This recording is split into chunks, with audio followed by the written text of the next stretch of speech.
Well, good afternoon, everybody. Good afternoon. I am Michelle, and today is Sunday, May the 2nd. And this is Life Matters. Come on, let's talk about it.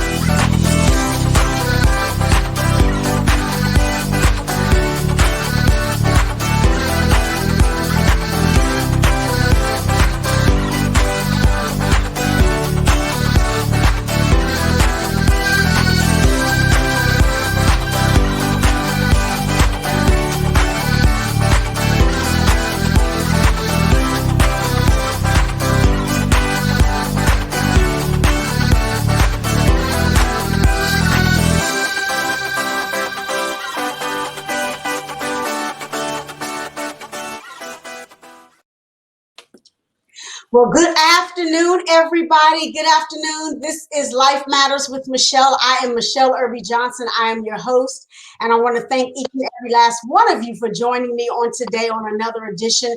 You know, this is where we talk about what matters to you, and you, particularly in the African American community. I want to remind you that if you have questions for our guests, to put them in the comments and I will field them over to her.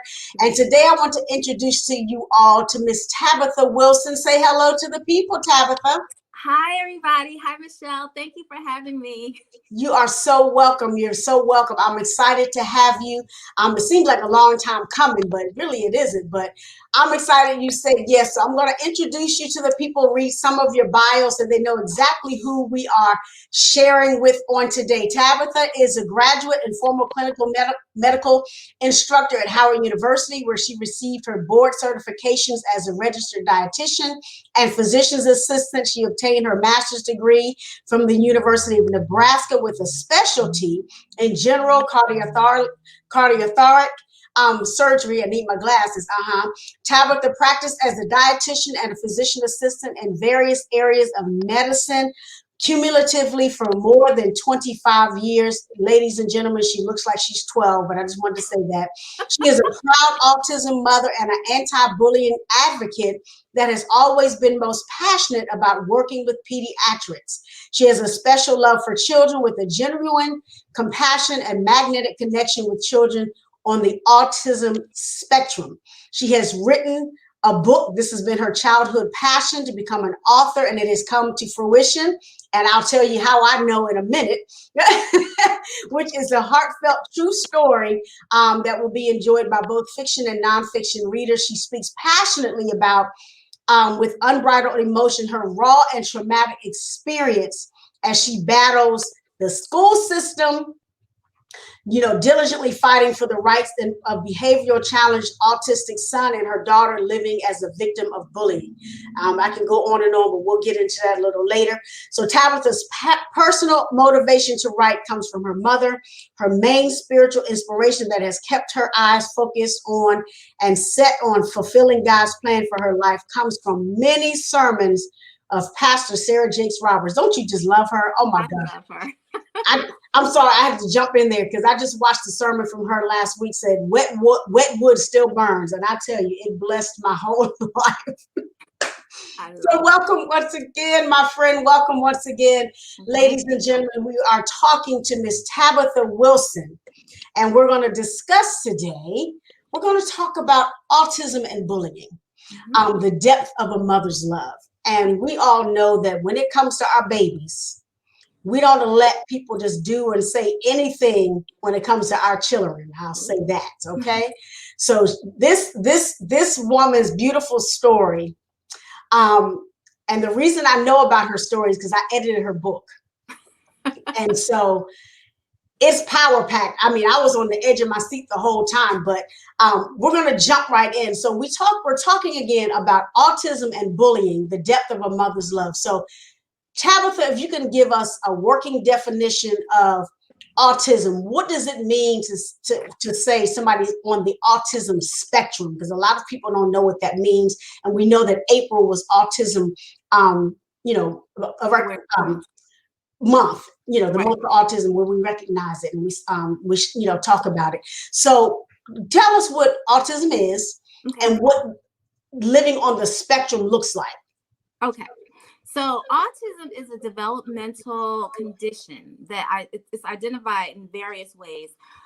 It ranges from mild to severe symptoms, and that's where you get the terminology autism spectrum because the symptoms are so various. And pretty much there are four categories of autism. It starts off with what they call PDD, which is a pervasive developmental disorder. And that basically means that, you know, they really don't know 100% for sure if this child is on the autism spectrum because they're too young to tell. So typically the age 6 is the magic number. So Mm. any child that's on that spectrum on PDD or pervasive developmental disorder, they are considered to be not officially diagnosed with autism because during that time, that is when children learn the most. That is when they take in the most amount of knowledge, and pretty much their symptoms can actually improve, or they can regress, or they can not change at all. So under the age of 6, you have PDD, okay, your pervasive developmental disorder, and pretty much in that stage, that is when you know, it's identified whether there's behavior challenges, whether they have like speech disorder, or if there's occupational needs or nutritional disorders, behavioral things of that nature. So pretty much that is when you can intervene with services. Like in where I came from in the state of Texas, initially they called it early childhood intervention. And that's a service that will come out to your house and they will work with these children in depth, give them intense therapy, and try to get them up to par before they turn, you know, age for kindergarten.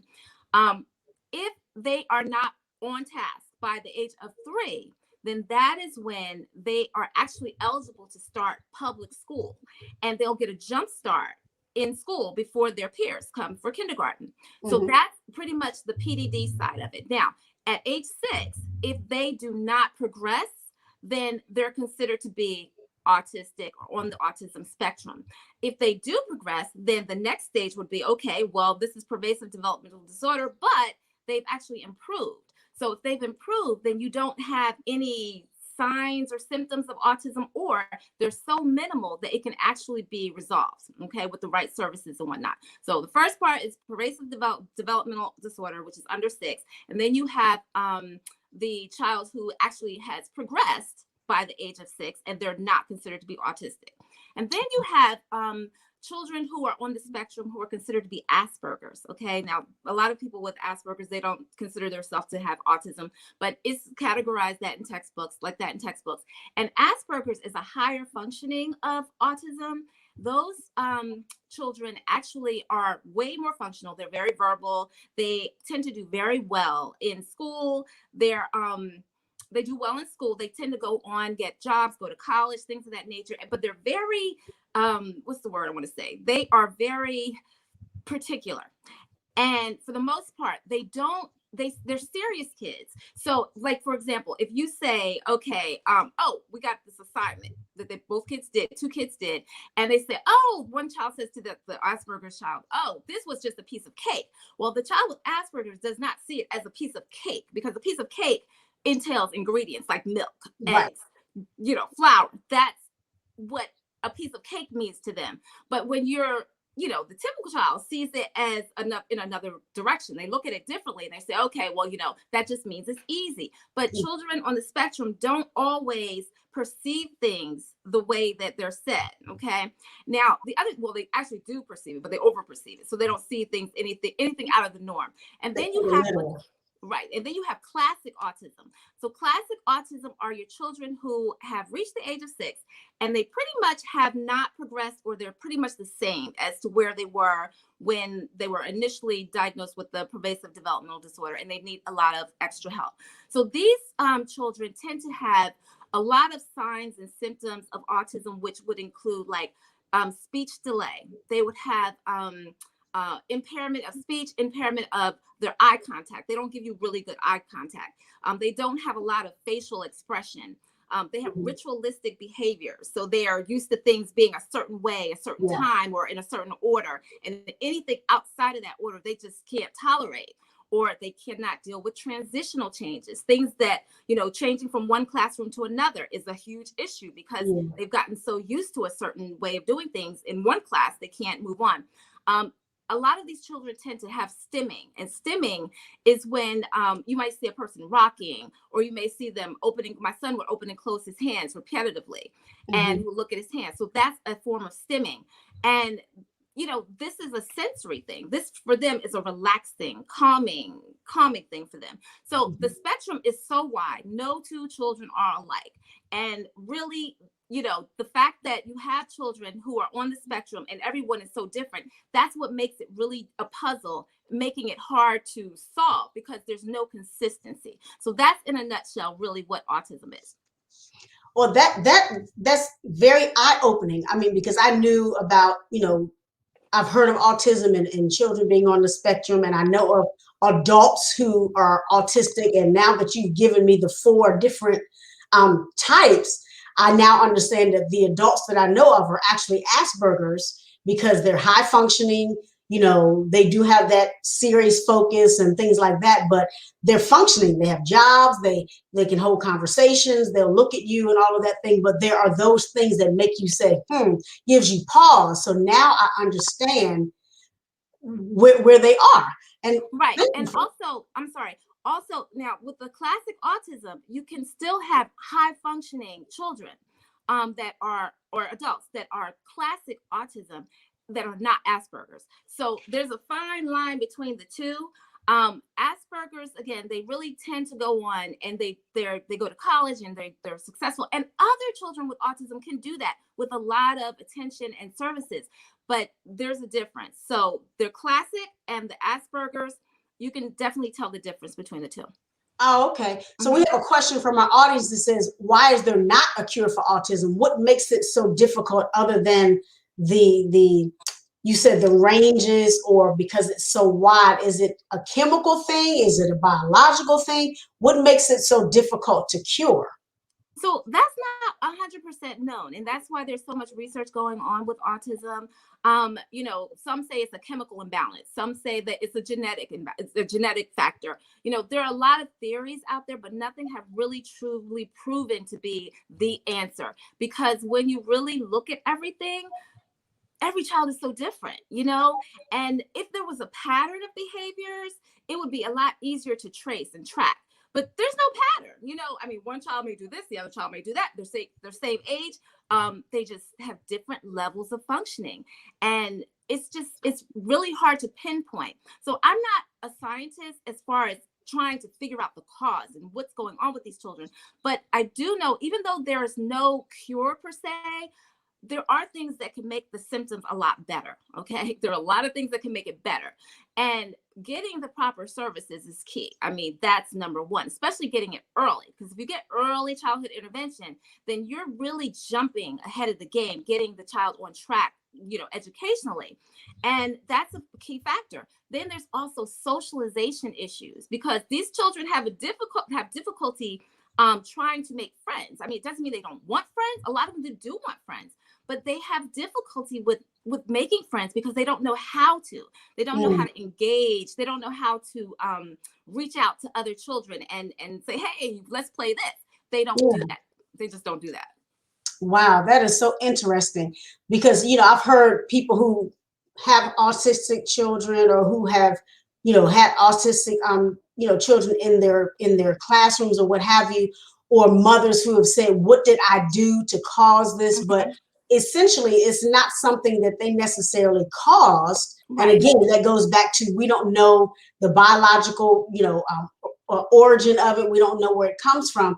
So I know, I may be giving a little bit of your book away. I know you had talked about dietary changes that had an adverse effect on your son, or that were that helped him. Because when I was reading, I was like, oh my God, I was like, don't give him that. Don't give him that. It was like I was in the room when they were giving him, So talk a little bit about that part of your story, and then I'll get into some of the other things. But I remember you mentioning something about his dietary changes, things that were being fed to him that made his symptoms worse. Yes. So diet was huge. And that is when my skill as a dietitian came in. And I was so grateful to know a lot of different things about that, especially like the food elimination diet. So I noticed that when he ate certain foods, his behavior was out of control. I mean, when he ate red grapes, when he ate dried fruit, when he ate bananas, oh my gosh, it's like he would run around the house banging on the windows so hard you would think they were going to collapse. And this is a state that had windstorm requirements for their windows for the hurricanes. And this 2-year-old's tantrums would go crazy when he ate these foods. And then I also noticed when he ate these foods, he had like this glassy eyed appearance. He was kind of like clouded, it's like his brain fog. And, there was a lot of research that had been done on gluten and casein, studies that were done on gluten and casein and how it affects children. So I had done the food elimination diet for other things like the bananas and the red grapes and took all those things out of his diet. And I did notice a difference, but the behavior never went away. But later on, I took the gluten out of his diet. And when I took the gluten out of his diet, I'm telling you, that is when there was like a veil that just lifted off of his face. And he was so much more alert. He was just like engaged. He just knew what he could. It was like he knew his surroundings, things that were so different before. He was actually engaged. And the biggest change that took place, because my son is nonverbal up until the age of 7. And it was when he was just about 7, like maybe a few days before, that's when I took the gluten out of his diet. And I'm telling you, that is when he started saying words. He actually started saying words. Now, he wasn't speaking full sentences, but he was like babbling a lot, because even in the baby stages, he never really babbled or anything like that. But as he got older, he would kind of babble like he was trying to have a conversation, but it wasn't words. But then when I took the gluten out of his diet, he would still babble, but in between every little babble was a real word. And that was huge because that was something we had never seen.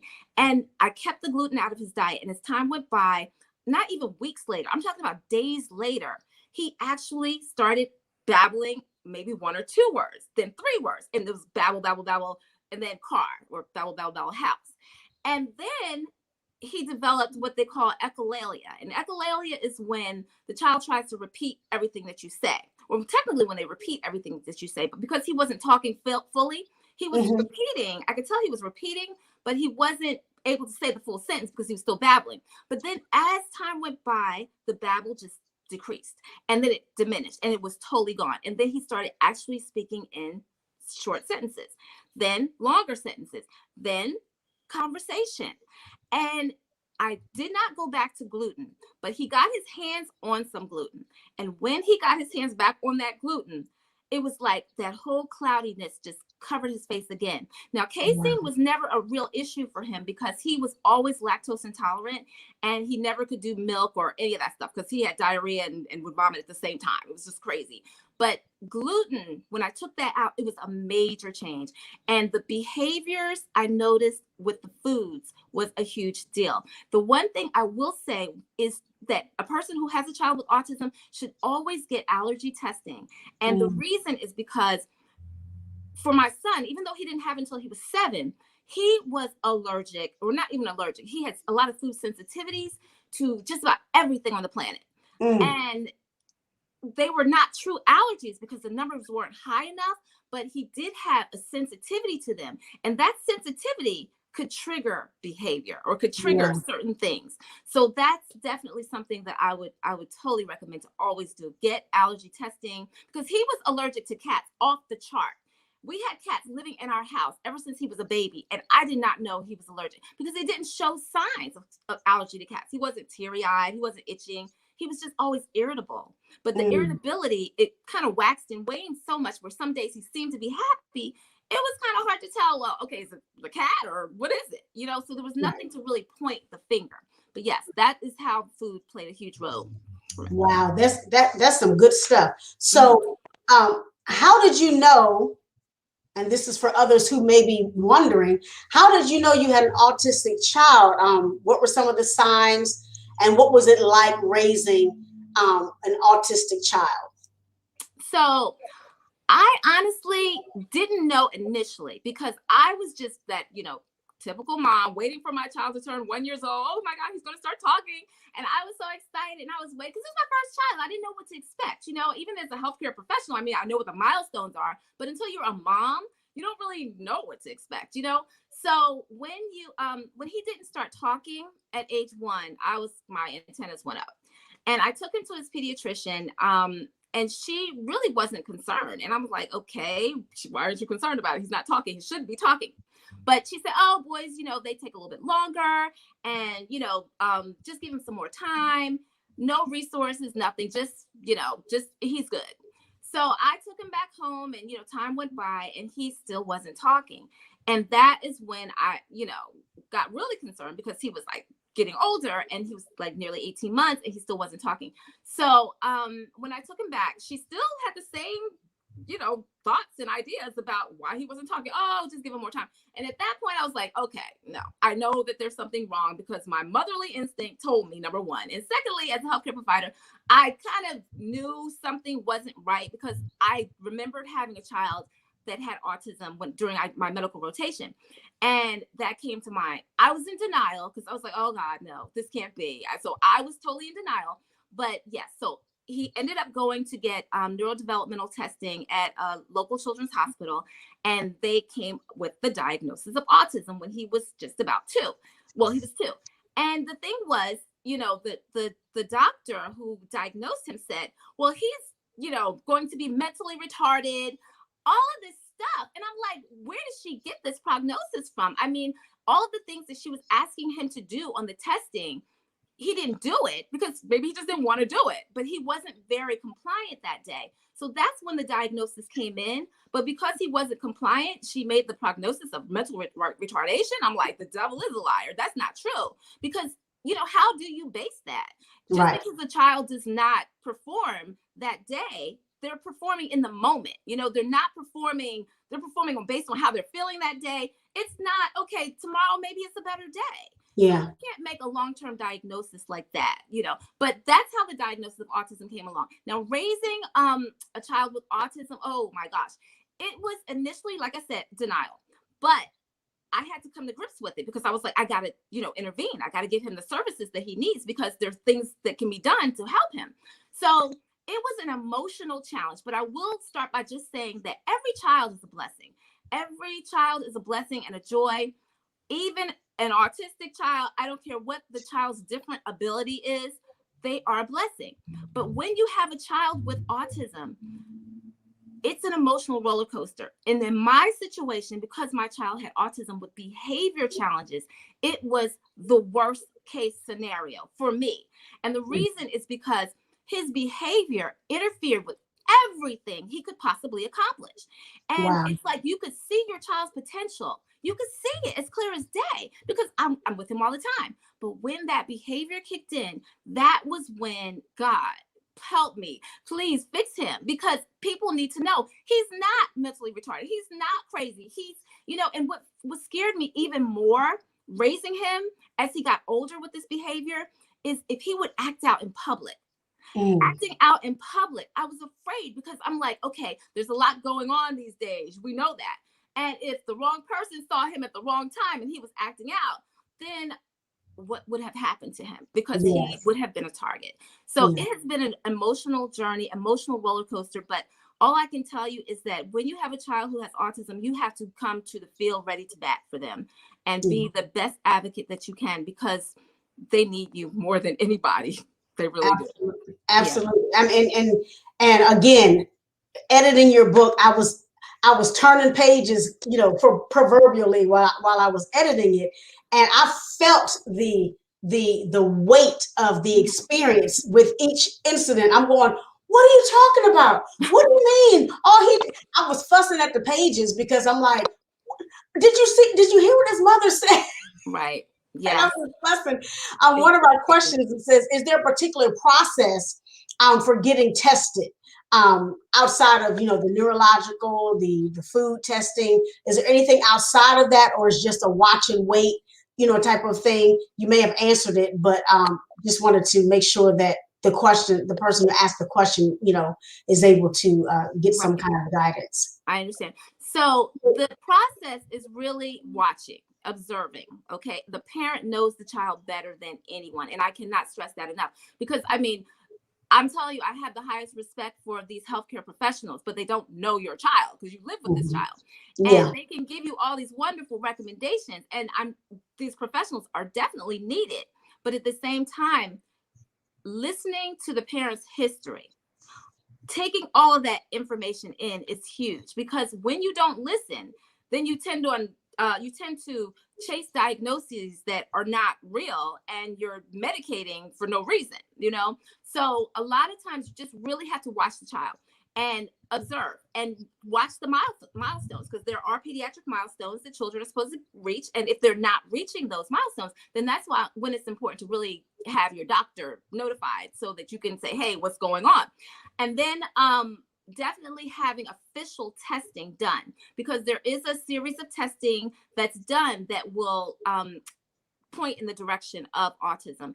And you know, a lot of challenges these children have with like speech, and a lot of challenges that they may have with occupational therapy things, or just like really even comprehending certain type of tasks, things of that nature. So there's a lot that goes into the testing process that I don't know about, but neurological testing, pediatric neurodevelopmental doctor is the person that you want to seek out. And you also need to watch and document, observe your child, document what they're doing so that you can bring that information to the table. That's good stuff. That's good stuff. So now so now, just for those who are chiming in late or those who are tuning in late, we're talking to Miss Tabitha Wilson. We're discussing autism and bullying, the depth of a mother's love. So we know that her firstborn child was born, and she soon discovered around 18 months that he was, autistic. But then she has a daughter who finds herself being bullied on a regular basis. And again, when I read these parts of the story too, I wanted to go and find these people as if she was my child. I was like, wait a minute, what are you talking? I was having a fit, Tabitha, reading your book. I was like, but talk to us about bullying. What did that look like in your family for your baby girl? Because I know what it looked like. And like I said, I wanted to go find these people and whoop them. I know. Yeah. With the word, with everything impossible. So tell us what bullying was in your daughter's life. What did it look like? How did it first manifest itself? Because I don't think, after reading, I don't think she told you that they were bullying her, but some of the behaviors towards her gave you, pause and say, oh, this is bullying. Right.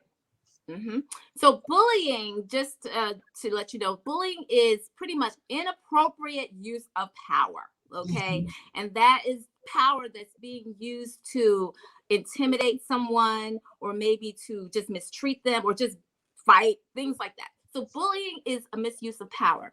And when a child is being bullied, they will show certain signs. And it's very important for the parent to be aware of their child, know your child, because your child should be your first source to actually come to you with these issues. If you have an open door policy and they feel comfortable talking to you, they just may do that. They may not come to you because they don't want you to be proactive, and that has its own consequences, because once you become proactive as a parent, then the bullies find out maybe, and then then they feel like a tattletale, and then that's a whole nother consequence that they have to face, and we're not there for them.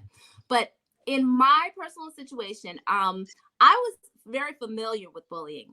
So when my daughter was going through it, because I was a victim of bullying myself, and because I was a victim of bullying, I could quickly identify where someone else may not.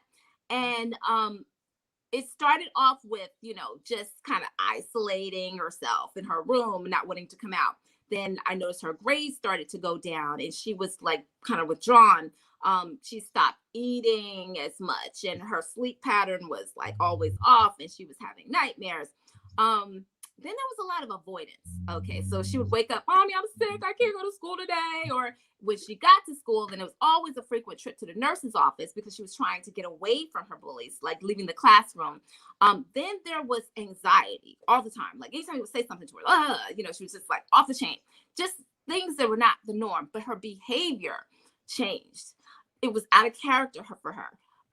Rude and disrespectful and rebellious and all of that, because she was angry, taking it out on me or whoever else was in the house, because that was her outlet. And I remember, for me personally, when I was bullied, I mean, I wanted to come out and say things to those bullies right then and there, but I wasn't fast enough with my words. So when I got home, I would go and get in the mirror, and my reflection was my bully, and I would just go off on them. And I tell you, that was the best form of relief for me. But because you have to get it out. But then what happened was, as we were going on along with this bullying, social media came in to play. And that became a platform for her to get back at her bullies. So she used that platform so that all the mean things that were said, she can just type and it would just go to the like, there, now what you gonna do about that? And the thing about it was, it built up to a point where kids were starting to threaten her at school. She was scared to go to school. So, I mean, social media was a bad thing because, you know, you can type something on social media, and because you're not actually seeing the person's face and you don't really know their demeanor, or they don't give you an opportunity to smile or whatever, you may take things the wrong way. Just like a text message. If we send a text and you read it the wrong way, then the person gets like out of sorts. But that is really, it was a struggle because, you know, she was going through all of these changes, and trying to even motivate her to go to school became my biggest struggle.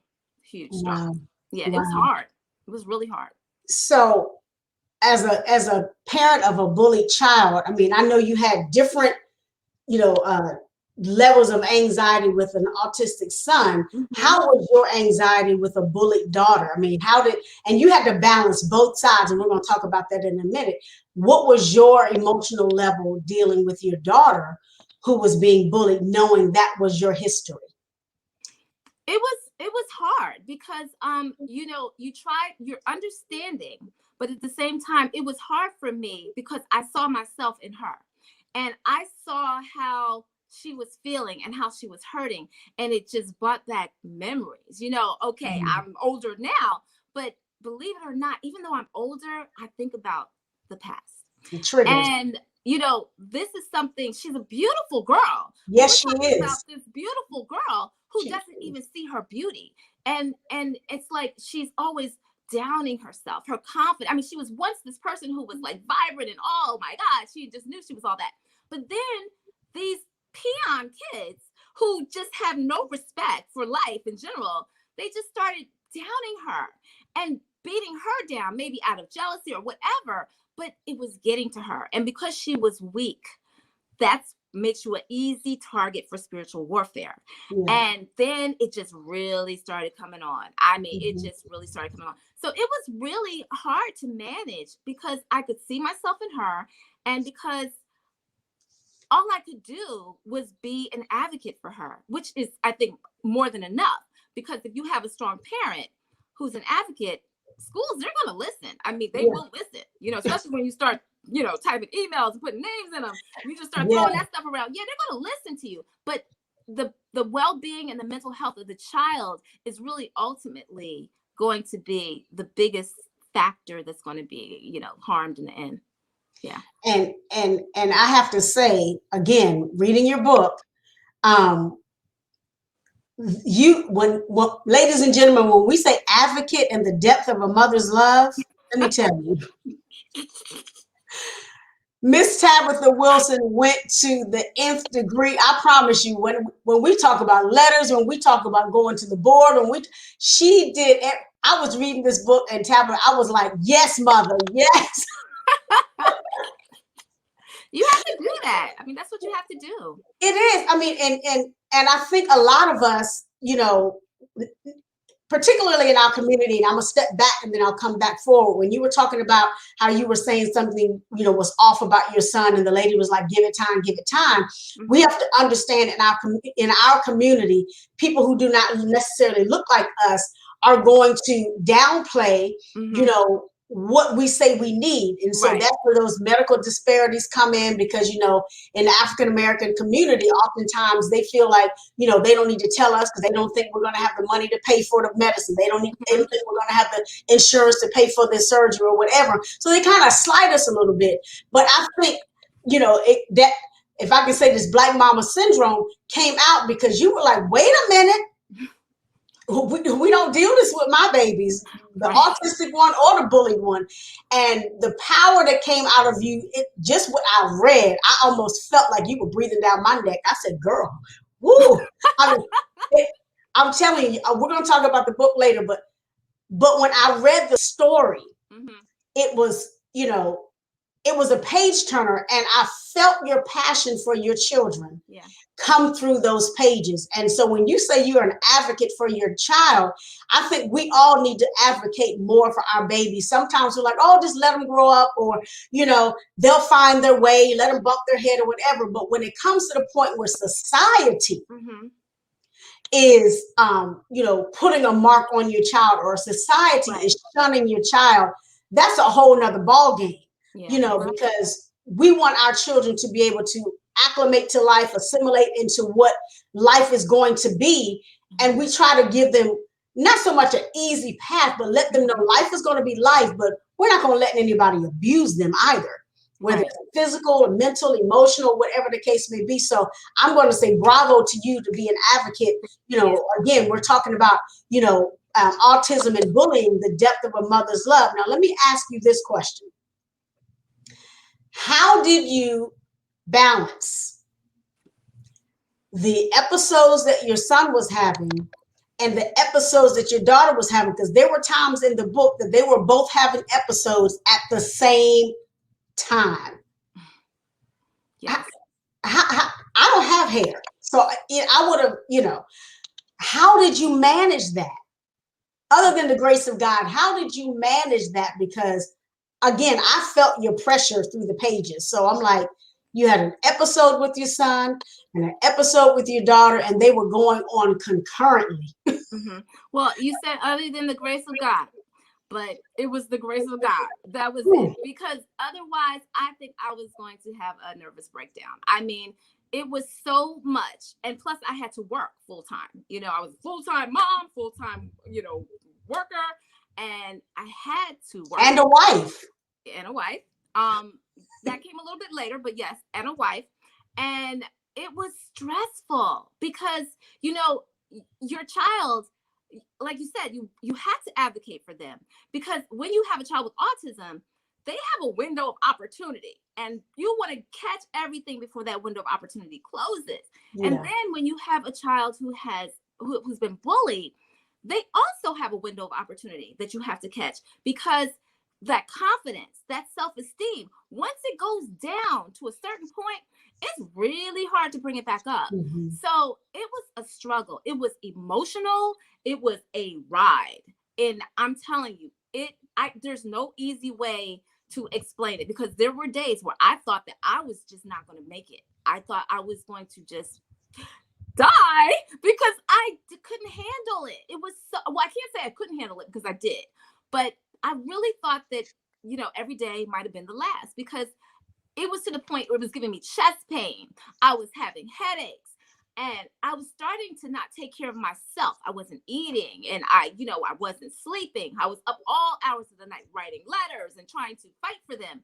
And I really, really, really was doing this all alone. So then I got married, and, you know, that was a little bit more stress as well, because, you know, you have a new husband, you want everything to go right.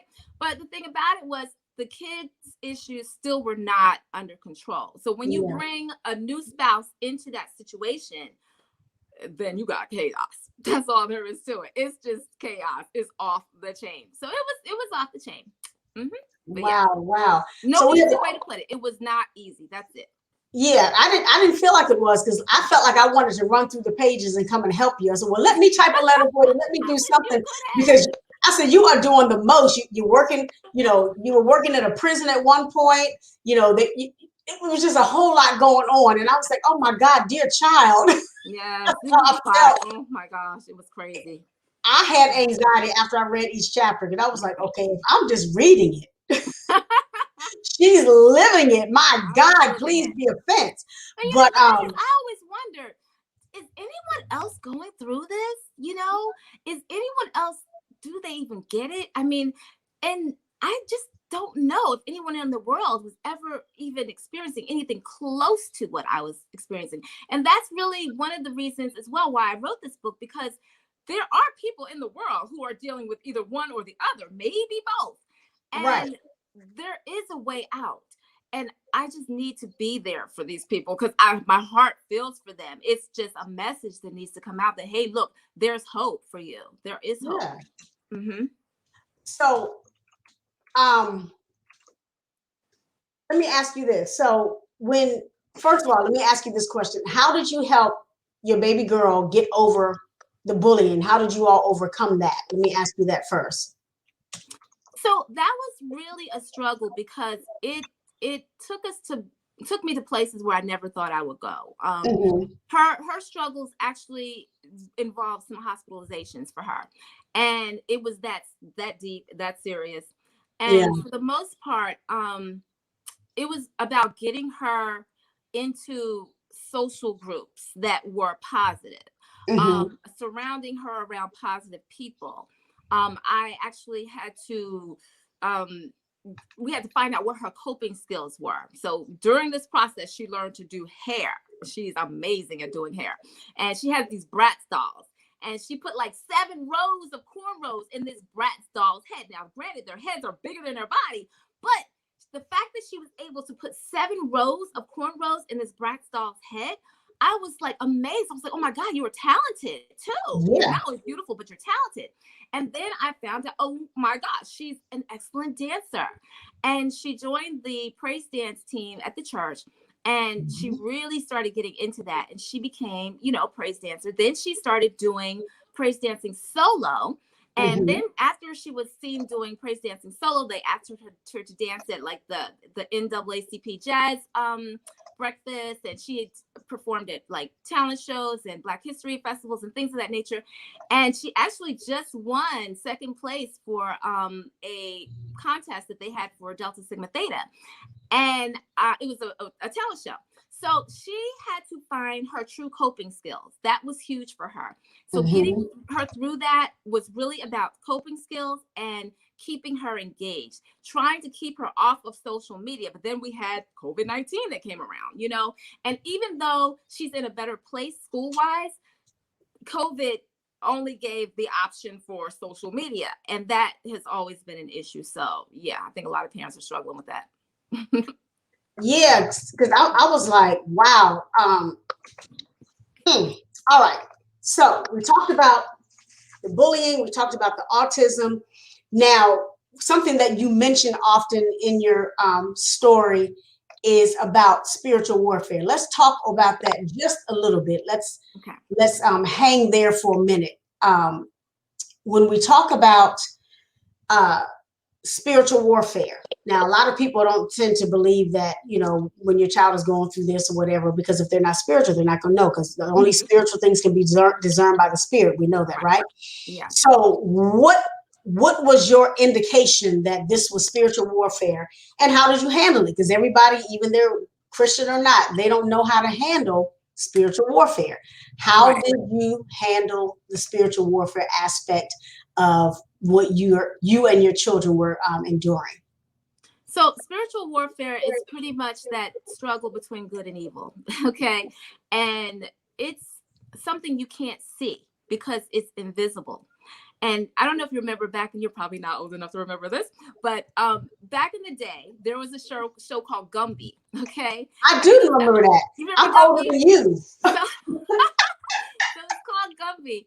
And Gumby was the slanted headed piece of clay that could Mhm. distort his appearance into anything. He could be a Mhm. table one minute, he could be a horse or whatever. He could always distort his appearance. And spiritual warfare is kind of on those lines because the spiritual warfare is the devil, or better known as the adversary, Satan, or however you want to call it, the enemy. That is spiritual warfare, always working on you to kind of make your situation worse, whether it be working through your child. Okay. I mean, this Gumby could distort himself in any way to perpetrate whatever. So you cannot see spiritual warfare. And this enemy will take over your child, the person you love, and work through them. And they will actually, it could cause behavior or do whatever. Because when you have an anointing on your life, that is when spiritual warfare kicks in even more. Okay. Overdrive, honey. Overdrive. It kicks in so much that it's like things are out of control. Because I am a Christian, but during the time of my struggle, I was considered to be a weak Christian because I didn't have the time to put towards God, because I was like fighting for my kids. You know, and when you have so much stuff, the devil is just throwing at you. It's like, okay, you don't have time for God. Just keep fighting for your kids. But then God put me in a place in my life where he took me out of the work environment. Okay. Which was crazy, because how do you work? And I mean, how do you survive with no job, you know? But the Bible says that God will supply all your needs. And that's in what I think it's Philippians 4:19. 4:19. And you know, the thing about it is we hear that in church and we're like, oh, hallelujah, thank you, Jesus, when you are in a good place in your life. But when that job is stripped away from you and you really have no choice but to have faith in God, and you're pushed in a corner, you have to trust in God. Yeah. And I trusted in God, or at least I thought I did, until the job situation came. And then that's when I realized, oh, I have to prove myself. I have to really prove that I trust God now, because he was my only source. And when spiritual warfare hit hard and heavy, so much stuff was happening in my life that I couldn't control it. And it put me in a position where I had to trust God.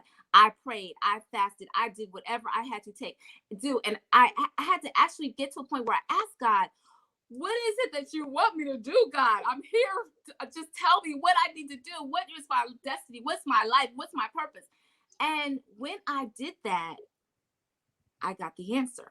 Yeah. And writing this book was one of my assignments, one of many that God probably has for me. One of the assignments, but this was the first assignment that he had for me to do. And I could not do that job working in my environment.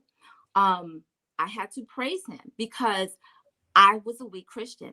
When I started getting stronger, my faith built up, and God really did supply all my needs. I mean, I haven't wanted for anything. I mean, I have food falling out of my refrigerator. I have not had to pay the bills.